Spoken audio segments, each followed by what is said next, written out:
struggles of childhood can be overwhelming.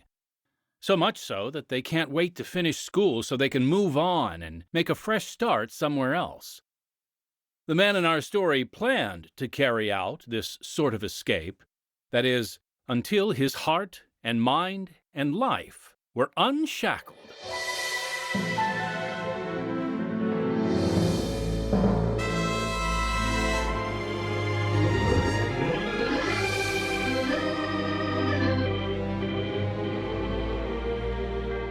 Found another box. Maybe your baseball glove's in here.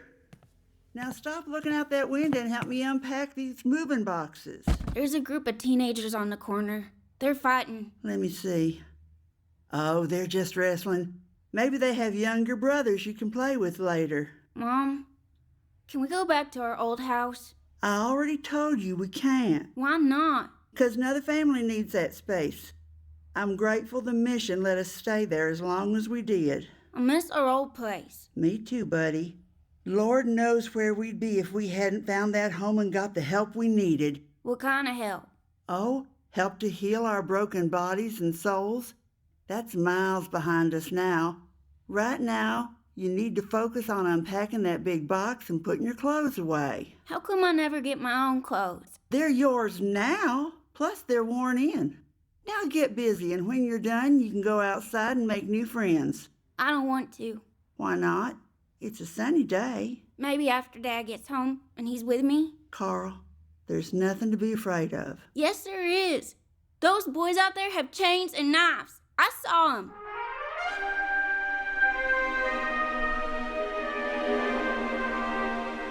This is Unshackled, dramatizing true life stories produced in Chicago by Pacific Garden Mission.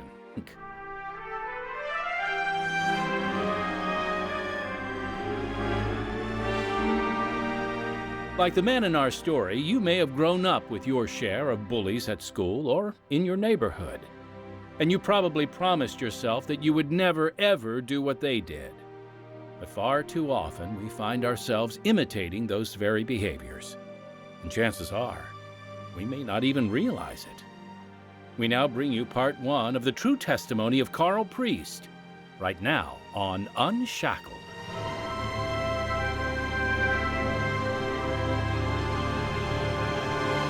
I was that young boy you heard earlier, a skinny 8-year-old trying to fit into my new neighborhood. My first home was above a used clothing store run by the Union Mission in Charleston, West Virginia. Eventually, they moved us into a small house.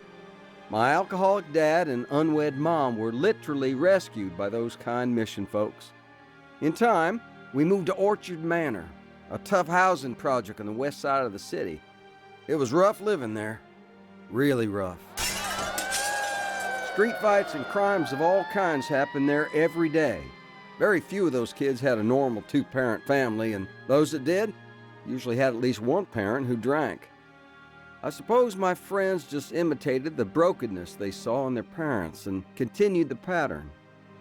Even though my parents were good, church-going people, that neighborhood had a strong influence on me.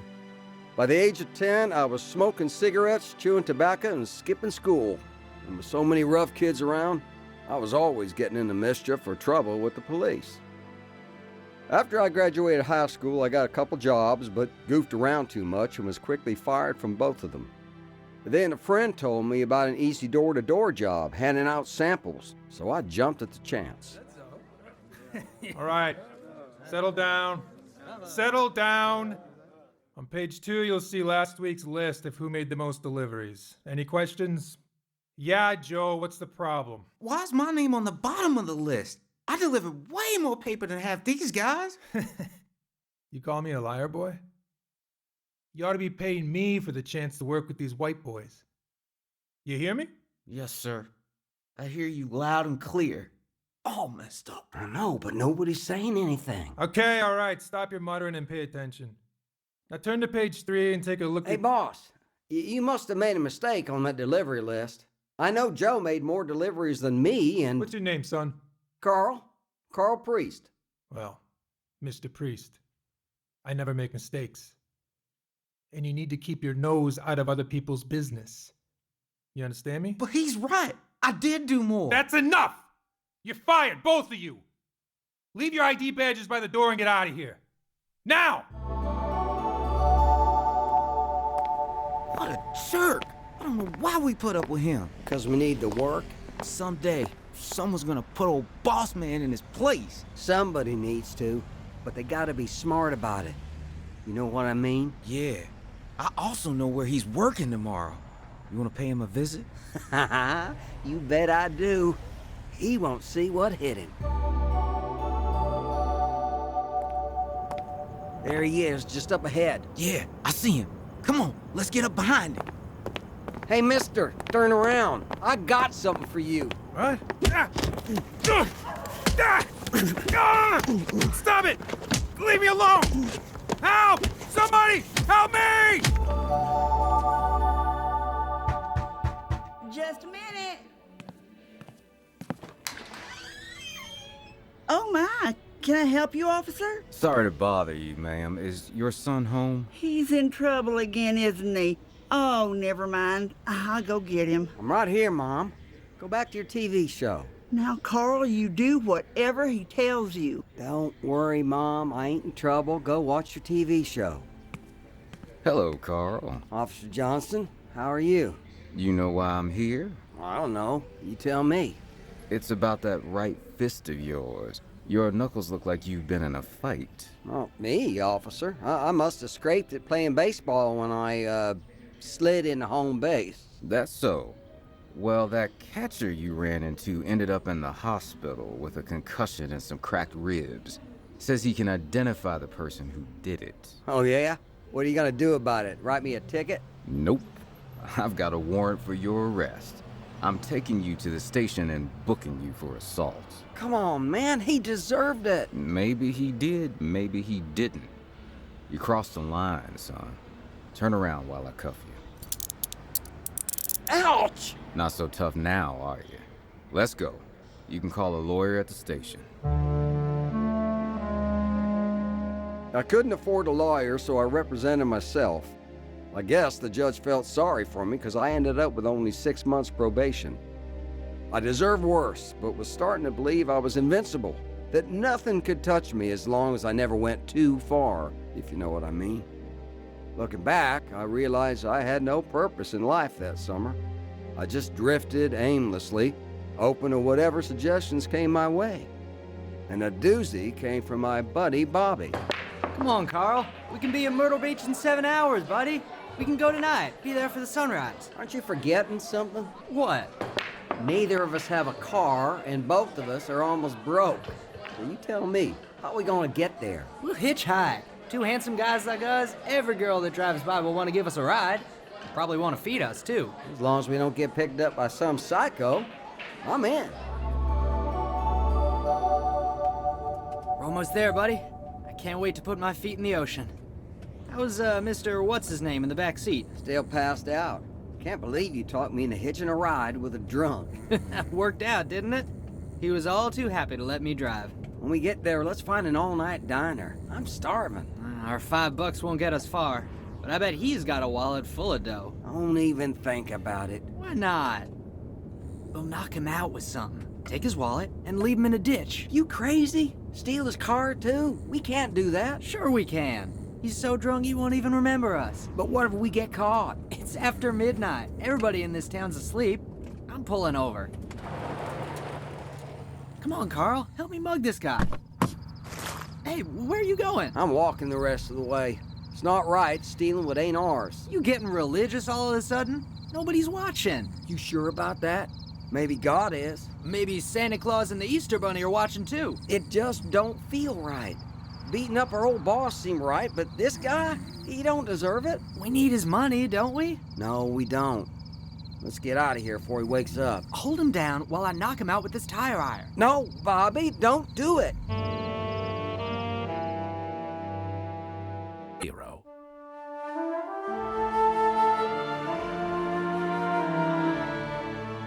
Just then, the man woke up, forced his way into the driver's seat, and drove away as fast as he could.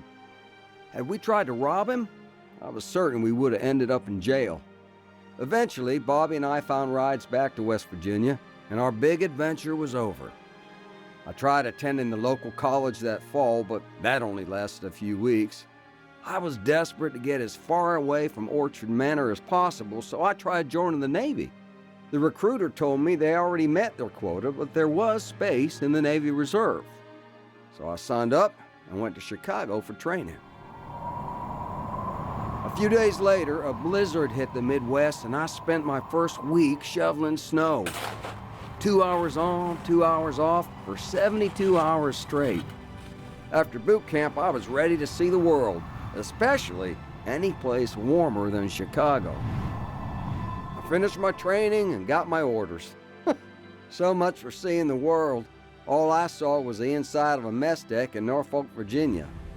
I worked 16 hours a day on the USS Wright, a floating command post for the Joint Chiefs and President in the event of a nuclear war. Stop slacking off, Karl. Break time was over 10 minutes ago. Lay off me and mind your own business. You ain't my NCO. What's gotten into you, man? You're always sitting around like the world owes you something. You're not my boss. I told you, leave me alone. And I told you, get up and start working like the rest of us. I said, leave me alone. Yeah, come on, get up! Go on in. All right, you two, break it up. Break it up! I said break it up, Karl. He had it coming. Well, guess what's coming your way, Seaman Priest?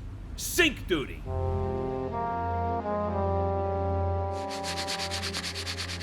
For 76 days straight, I scrubbed the inside of every pot in that galley. I hated that punishment.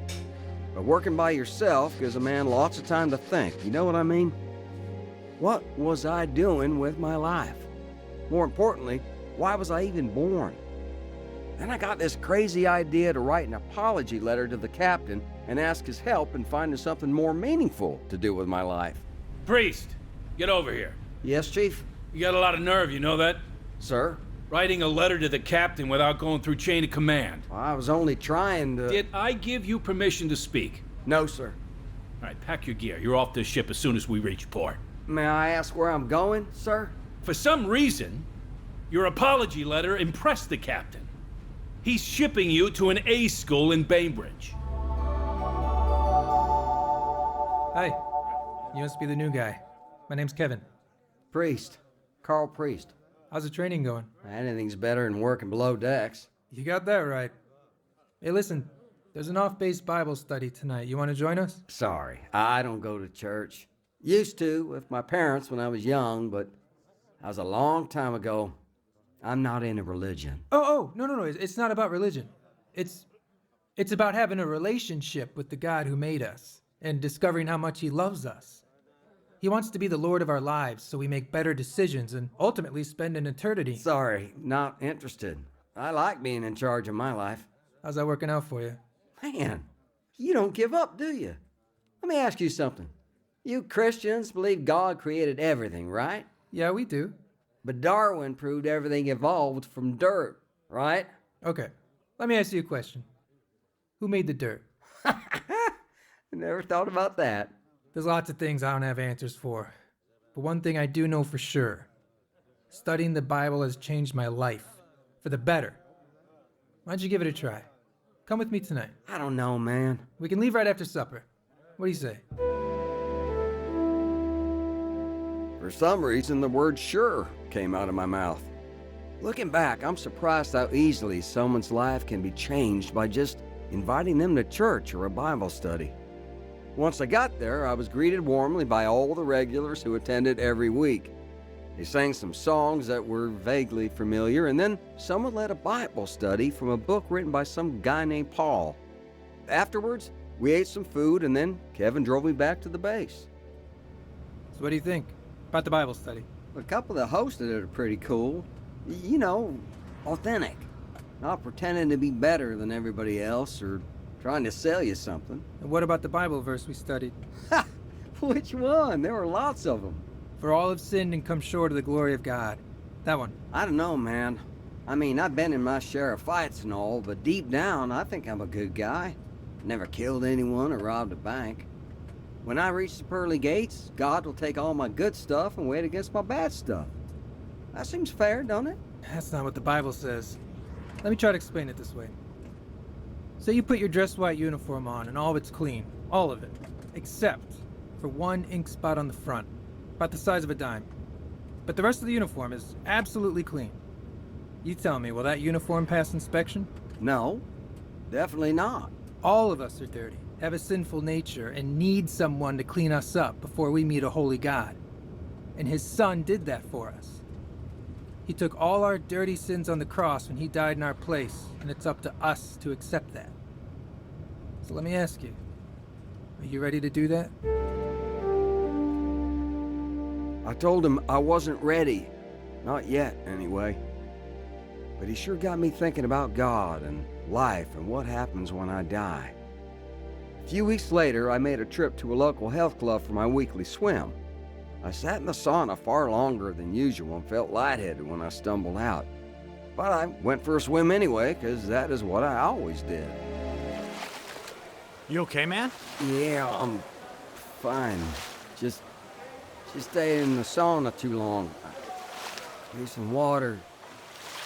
Cool me off. That guy's not coming up. Careful. Check on him. See if he's all right.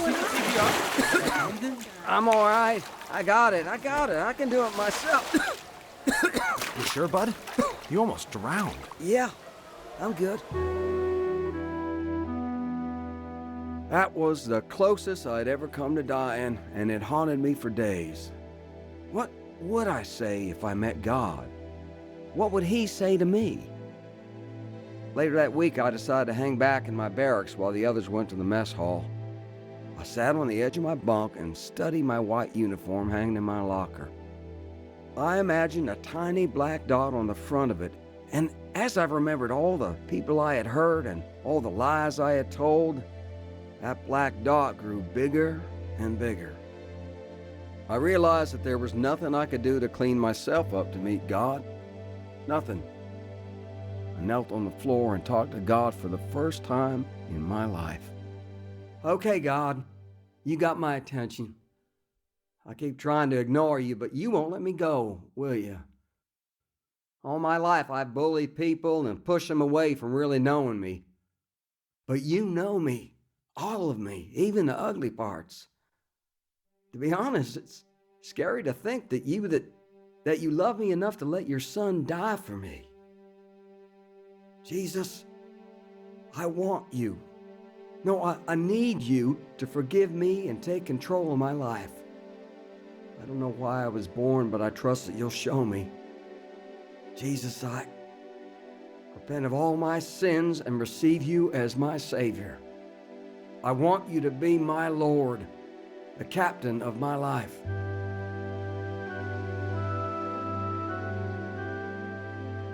And that was the beginning of my new life as a Christ follower. After my enlistment was over, I went back to West Virginia where I enrolled in education classes at the college. After my morning classes were over, I drove 40 miles every day to my job at the post office. During the drive, I listened to this preacher on the radio who kept attacking the theory of evolution. And God said, "Let us make man in our image, after our likeness." We were made in his image, born with an everlasting spirit. We did not evolve from some goo all the way to the zoo. Our parents were not monkeys. It was God himself who breathed life into the very first man and woman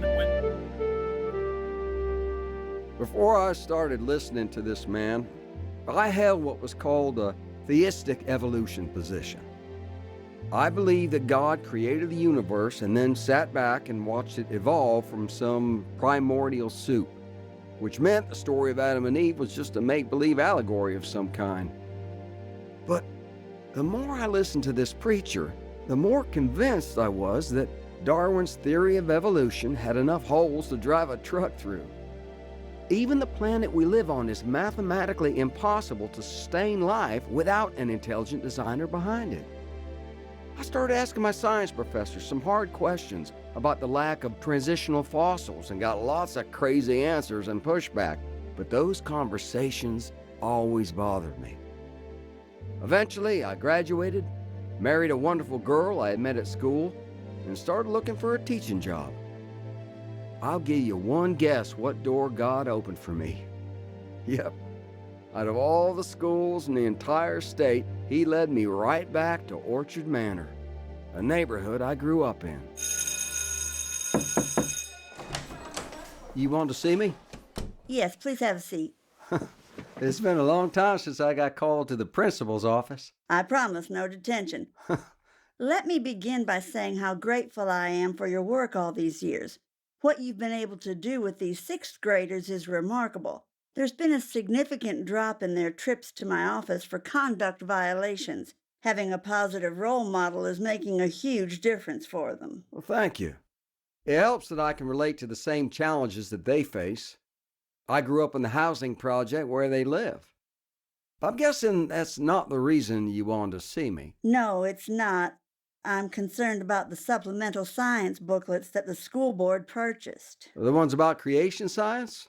Well, the school board purchased those materials to provide an alternate view on evolution. I'm afraid we may be given the impression that we endorse someone's religious opinions. We're a public school, and the law clearly states that there's supposed to be a separation between church and state. But what law are you referring to?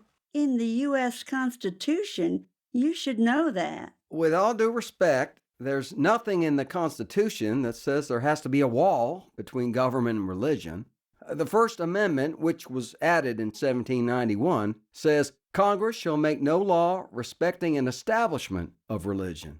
It's not about freedom from religion. It's about making sure that Congress doesn't enforce a national religion like England did in their past. But that doesn't change the fact that Darwin's evolutionary theories are a proven fact, and Every scientific theory is always open to intelligent criticism. It's never locked in stone. we simply can't be seen supporting religious viewpoints. All I'm doing is teaching students to think critically and answer the question, is it mathematically possible for the universe to exist by some evolutionary accident? Or did it require an intelligent designer behind everything? Both are valid questions. Aren't we supposed to be teaching them what to believe? I present both sides and then I let my students decide what they want to believe. I never force my personal opinion on them. So, with all due respect, I'll continue to teach opposing views. Then you'd better be ready for the storm that's coming your way. It may be more than you bargained for.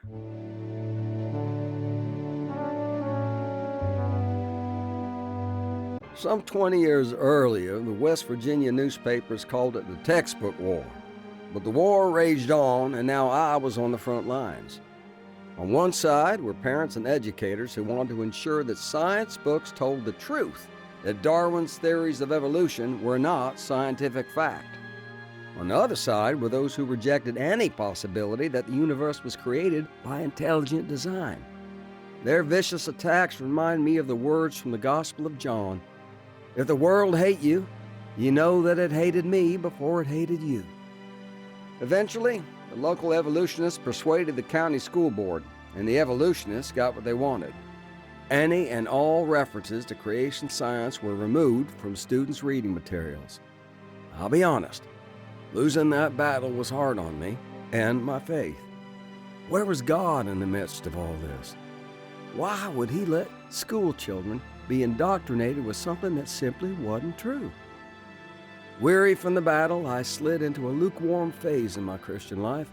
I just kept my head down and made sure I didn't voice any opinions. I didn't know it at the time, but it would be my daughter who would rekindle my desire to tell the truth about evolution. Okay, everyone, quiet, please. This is Biology 101, so if you signed up for basket weaving, you are definitely in the wrong room. My name's Dr. Roberts. Your primary textbooks for this class include Darwin's On the Origin of Species and many others like it.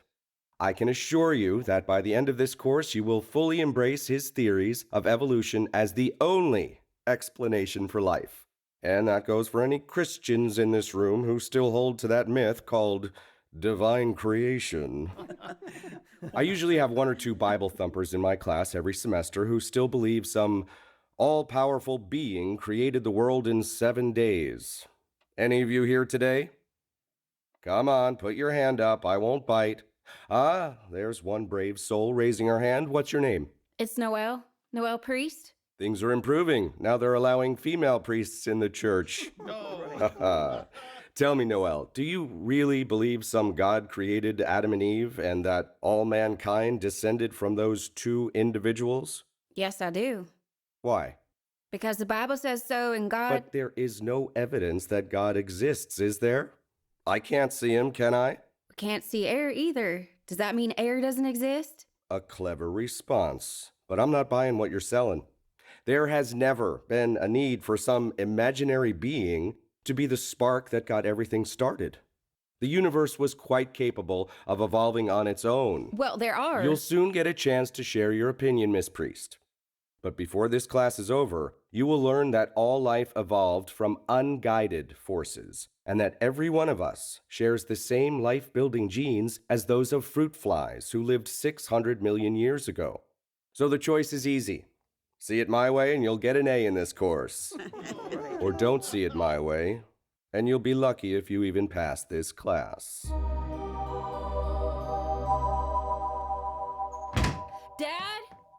Dad, where are you? We need to talk. Amanda, Dan, what's wrong? I've never been so humiliated in all my life. Just slow down and tell me what happened.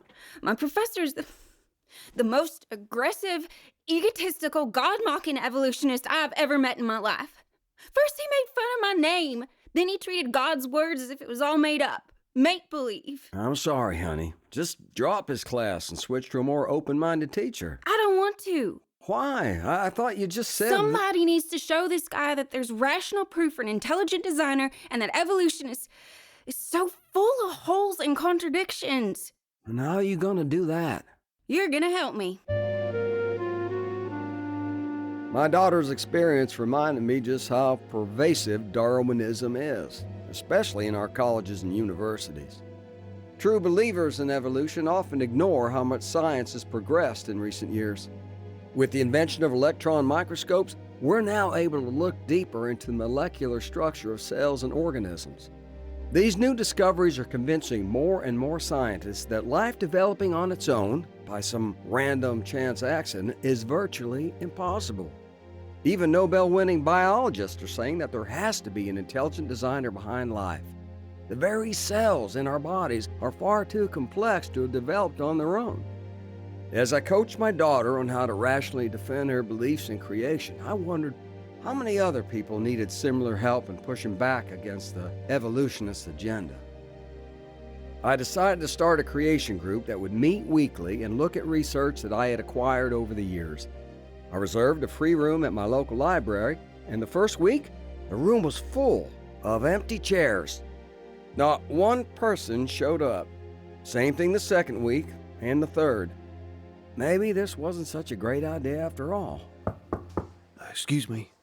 Can I help you? Do you know where the creation group is meeting? You're looking at it. My name's Karl. I'm Steve. I can't tell you how much I need this group. Well, I'm glad you're here. So, how can I help? My kids are Christians. Our whole family is. My son showed me his science book with these pictures of spotted moths. The text says this was proof that evolution exists. And I have no idea how to refute that. A lot of Darwin's beliefs flow from that one observation. All types of creatures, especially insects, have variations that ebb and flow depending on their environment. They are adapting, not evolving, into a different type of animal or insect. No one has ever found a transitional animal or fossil like a half fish, half dog. They've only found variations within the species. Trust me, Darwinism is not collectively embraced by the scientific community despite its persistence in textbooks. Okay, that's helpful. But I need to know more. Well, tell you what, let's meet here every week and I'll share how only an intelligent designer could make life as we know it. I'll also show you how many things have to be just right on our planet and in our solar system in order to support the existence of life. The odds of that happening by chance or accident are absolutely impossible. And that was how it began. Every month, God added someone new to our group, someone who wanted answers to the half-truths that were being taught in public schools. The following year, I learned a local theater was staging the play Inherit the Wind. It's a highly fictional account about the Scopes monkey trial that took place in Tennessee back in 1925. Problem is, the play's filled with lots of inaccuracies about what really occurred. But anyone watching the play or the movie version is easily convinced that everything in it is real. I wrote a letter to the editor, warning people who attended to take it with a grain of salt, and to my surprise, the letter was accepted. But after it was published, well, it felt like I had kicked the hornet's nest. Hello, Karl Priest speaking. Just the man I wanted to talk to. This is Brian from the Charleston Gazette. I wanted to thank you for sending me your letter. Mr. Bryant, thank you for publishing it. I had no idea that you believed as I do. Actually, I disagreed with every word you wrote. You did? And why did you publish it? Your letter achieved everything I hoped it would. My phone has been ringing off the hook with readers complaining about what you wrote, and some have already written rebuttals that they want me to publish. Granted, a handful of people agreed with you, but that's beside the point. Just what is the point, Mr. Bryant? The point, Karl Priest, is you've touched a nerve in this city, and my paper is flying off the newsstands because of your, misguided opinions. They're not misguided, sir. They're based in fact. That play distorts what really happened during that trial. It was all about suppressing free speech. And now that the evolutionists have the high ground, they want to suppress my free speech and block any criticism I make about Darwin's beliefs. Mr. Priest, lest you forget, you are simply a middle school teacher. But send me some more of your letters to the editor, and I promise to publish them. It's good for my business.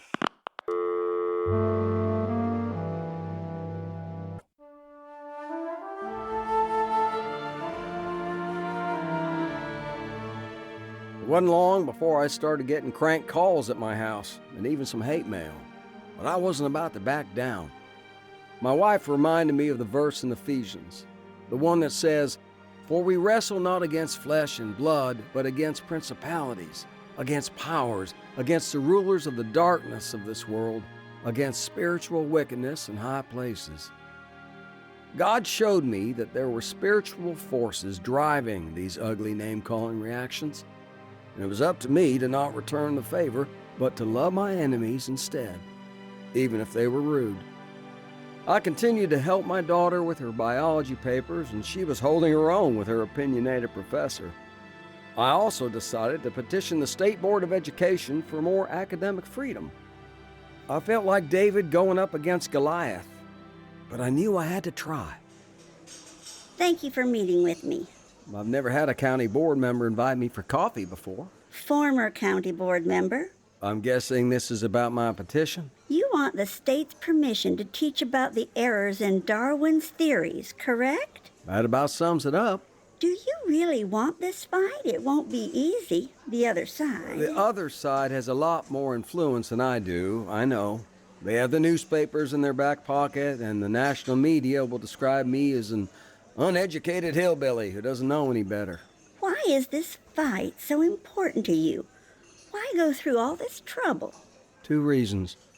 First, our students deserve to know the truth. Evolution has lost its ability to answer emerging scientific discoveries. And scientific discovery always involves debate. It's the only way we decide between what's fact and what's speculation.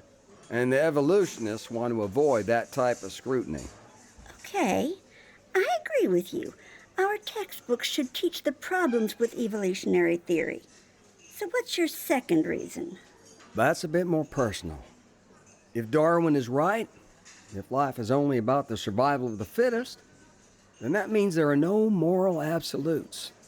There's no overarching set of laws that govern society and protects those who are vulnerable.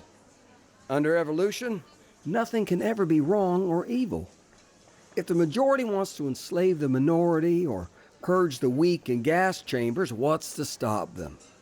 There are no right ways or wrong ways, only individual choices. But people can still choose to make our world a better place. Can we? Without a creator, the universe exists without a purpose. As someone once said, we are nothing more than bugs struggling to survive until we die. The theory of evolution only leads to the breakdown of society. Every man and woman for themselves, and if you have something I want, who's to say I can't take it? Eventually, only those with the most power will survive. Survival of the fittest. That's the mantra of evolution. So as long as evolution rules the day, we can never teach moral absolutes to the next generation. Is that what you're saying? In so many words, yes. Listen, I'm not trying to turn public schools into religious temples. What I am asking for is freedom to give my students an honest critique of evolution. Not just scientifically, but also historically. They should hear how it's been abused, how it's been used politically to justify slavery, and much, much more. I spoke with the State Board of Education office yesterday. It doesn't want your fight or the negative publicity your case brings. They prefer to stay non-committal on this issue. They want you to go away. Even being neutral is choosing a side. Well, what about the county board? How do they feel about my petition? Usually the county board follows the state's lead. Is that your decision too? No, it's not. Well, I believe your cause is worth fighting for. I'll ask the board attorney to write a resolution permitting a critical approach to the teaching of evolution in county schools. Thank you. It won't be easy for either one of us, but you have my support. I won't take that for granted. It may be of some cost to you. It might, but some things are worth fighting for. One day I will stand before God and He'll ask me, how did I protect the students that He entrusted me with?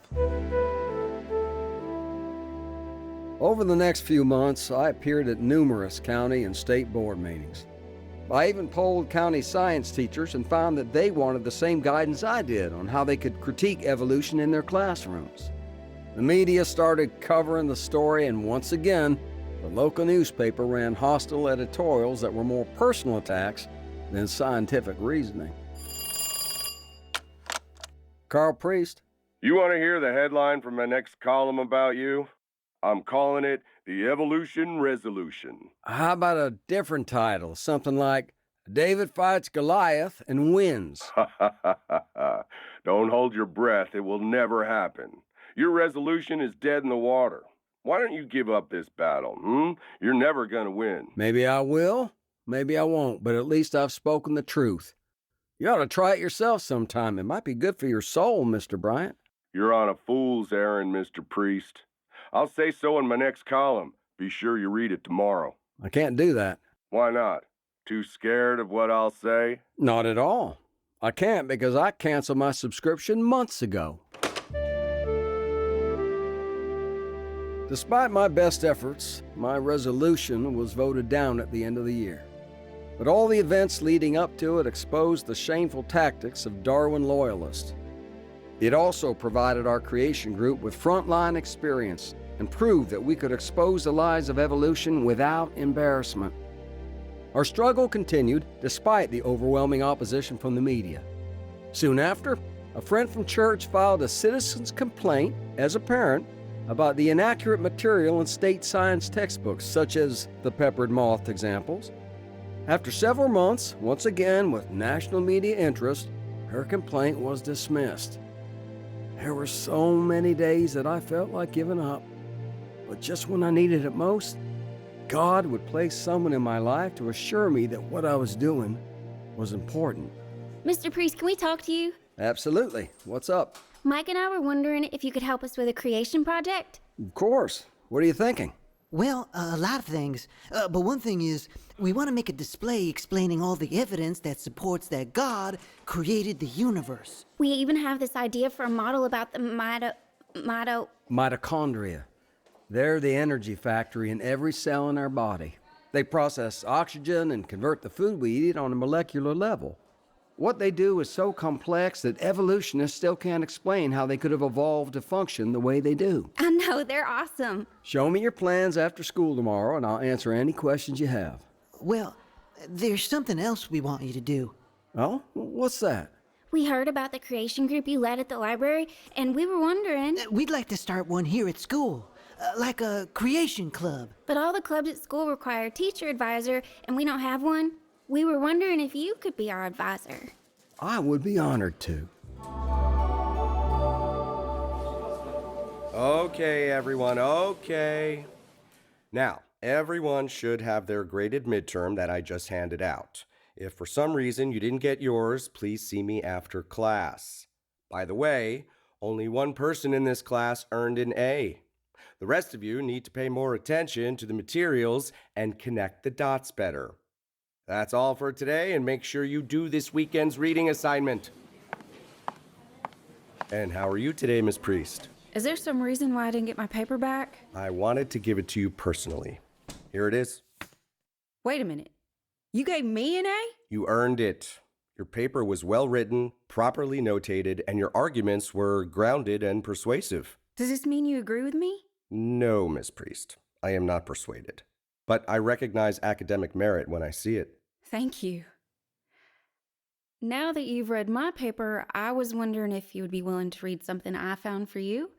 It's called The Case for the Creator. Sorry to disappoint you, but I really don't have the time to read some twaddle written by some pretend scientist. Actually, it's written by an award-winning journalist named Lee Strobel. He used to write for the Chicago Tribune. Sorry, I'm really not interested. I've read everything you assigned in class. All I'm asking is for you to read the first 5 pages of his book, and if you don't like it, give it back to me. Agreed? Agreed. But only 5 pages. Thank you. You might just become my favorite professor after all. During the last 5 years of my teaching career, I taught an annual lesson exposing evolutionism as mathematically impossible, and my students loved it. After retiring, I continued to find ways to expose the lies that Darwin sowed so many years ago. People have called me an idiot and nutcase and done everything possible to ruin me professionally. Those battles required many sacrifices of my finances and time with family, but God remained faithful through it all. I thank God I was counted worthy to declare the truth of His creation. Like the book of Psalms says, "Oh, that men would praise the Lord for His goodness and for His wonderful works to the children of men. He is the mighty Creator, and how marvelous are His works." Like Karl and his daughter Noelle, you may realize the importance of standing up for what is true. And no matter how passionate we are about the injustices around us, it's important to always treat others with respect and grace. God gives us the ability to do just that when we confess our need for forgiveness. If we're honest about our lives, we've often disobeyed the same laws that we judge others for, especially the sin of pride, when we feel superior to those around us. How about you, listening friend? Are you part of God's family yet? Are you ready to begin a relationship with Jesus today? If you're struggling with the guilt of your sins, we encourage you to run towards God, not away from Him. And if you need help in this critical decision, please call 1-888-NEED-HIM. Or you can get in touch with us here at Pacific Garden Mission, 1458 South Canal Street, Chicago, Illinois, 60607. The telephone number in Chicago, 312-492-9410. Our email address is unshackled@pgm.org. Visit our website to learn more about this ministry, unshackled.org.